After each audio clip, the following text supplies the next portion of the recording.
So what did the lawyer say? You think you got a chance of seeing your kids again? Yeah, man. He said if Michelle keeps dating that Twitch streamer, he said he could find a way to convince the judge to deem her unfit, and I could win full custody. That's awesome, man. I'm really happy for you.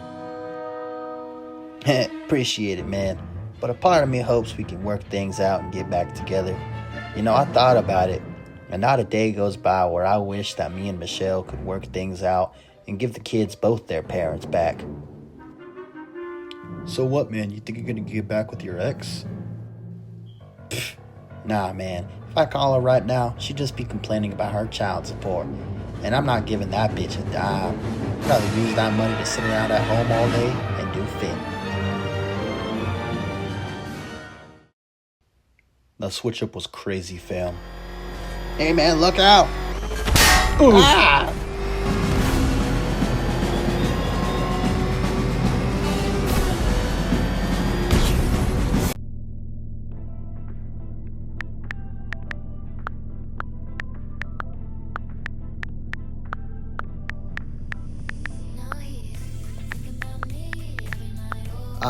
Another successful day for the Batman and his sidekick Robin. I think we deserve a delicious chocolate sundae from our local Sonic drive-in. Wouldn't you say, old chum? I don't know, Batman. We never solved that murder at City Hall, and the Riddler was able to get away with all those pills he stole from the nursing home. I wouldn't exactly call it a successful day.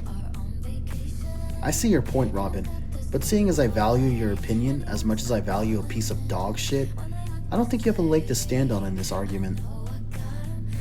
I'm not trying to argue, I'm just saying, we didn't exactly do anything to deserve a Sunday. It was actually the opposite of a successful day. Look, Robin, if you didn't want a Sunday, you could have just said that. You don't have to ruin my good mood with your shitty one, you ungrateful brat. Jeez, Batman, I'm sorry.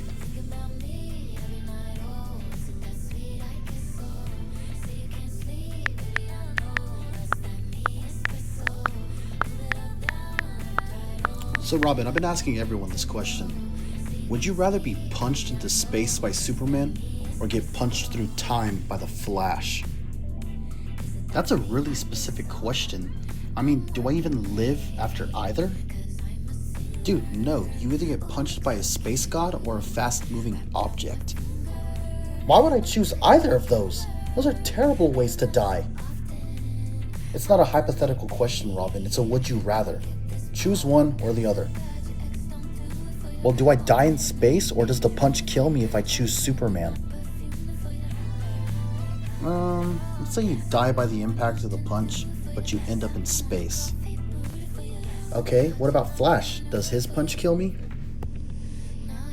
I don't know, Robin. Do you think you could survive getting punched through time? I don't know. I've never been punched through time before. Can he even do that? Can the Flash punch people through time? You know, I'm not actually sure. He says he can, but I've never seen him do it, or questioned him on it. I've always assumed he was bullshitting, but for the sake of the question, let's say he can.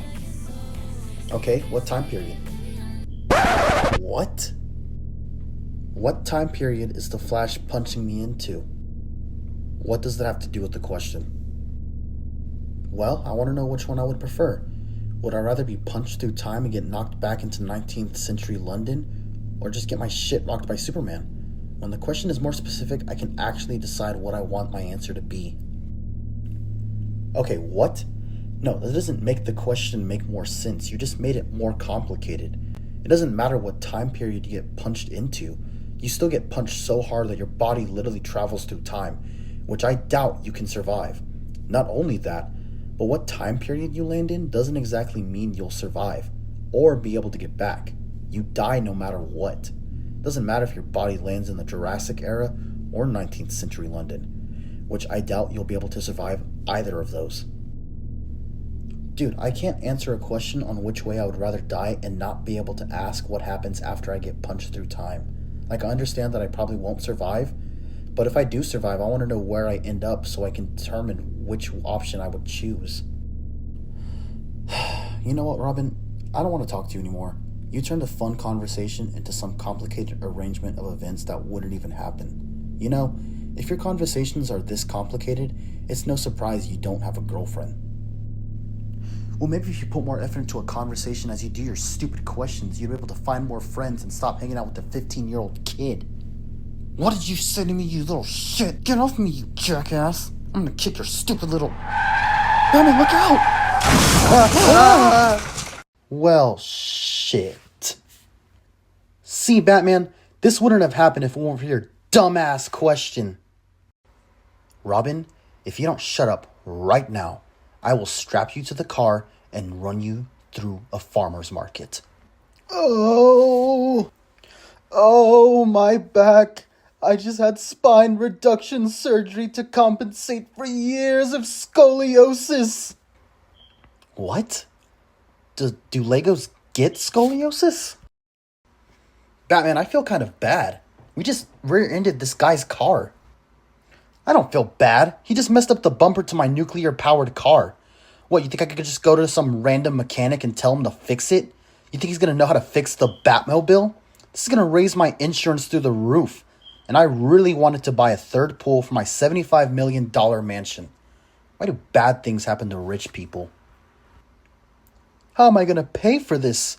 If only there was some rich superhero who could pay for all the damages, no problem. Batman, look. I know you feel as if this isn't your responsibility, but the truth is, it is our responsibility. As heroes and defenders of justice, we have an obligation to serve and protect the people of our fair city. We were given these gifts so that we can help needy people like this man here, who you severely injured in your reckless actions by not paying attention to the road in front of you. You mean who we injured. The point is, if we truly wish to be symbols of justice in this city, then we must uphold ourselves to the same standards of every other citizen and use our powers of good to make things right. Otherwise, can we truly call ourselves heroes? No. I believe for us as a society, we must sacrifice our ego and do the right thing to help people in need, and to prove to both our dead-ass parents that their deaths will not be in vain. So Batman, for the good of the people, please, give that man your insurance information. I suppose you're right, Robin. Alright, sir, let me give you my insurance information. And please, I just got out of court for that situation with the flashbang batarang in that room full of epileptic children, so please, no unnecessary lawsuits. Oh, I don't have motor insurance. Wait, what? Yep. I don't trust those damn insurance companies with my information, or those bureaucrats in Washington with my location. I've been off the grid for 23 years, and I'm not going to abide by these fascistic rules of carrying an insurance card every time I drive my car, or picking up my dog's poo each time he shits in the park. No, sir. I prefer my country the same way I like my ketchup packets every time I go to our local Sonic drive-thru. Free. So you don't have insurance. You've been driving this vehicle illegally. Yep.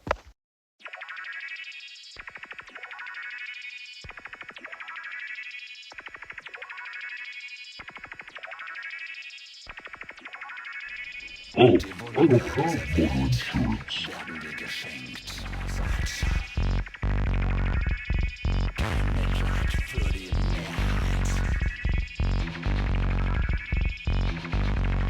Oh, I don't have motor insurance.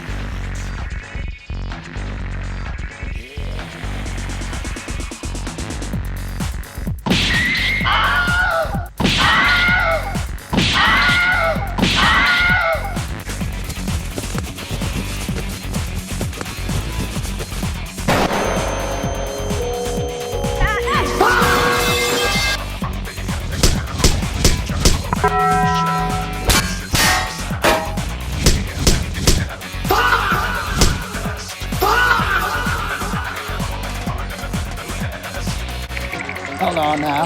I still got the Second Amendment. Bitch, please.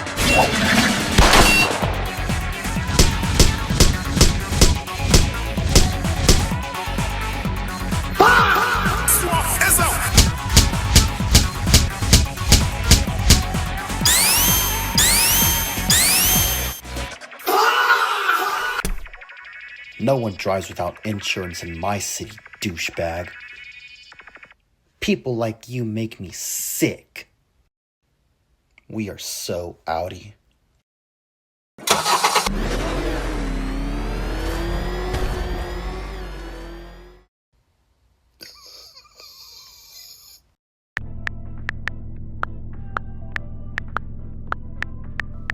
So what do you say, Robin? You think that was a successful day?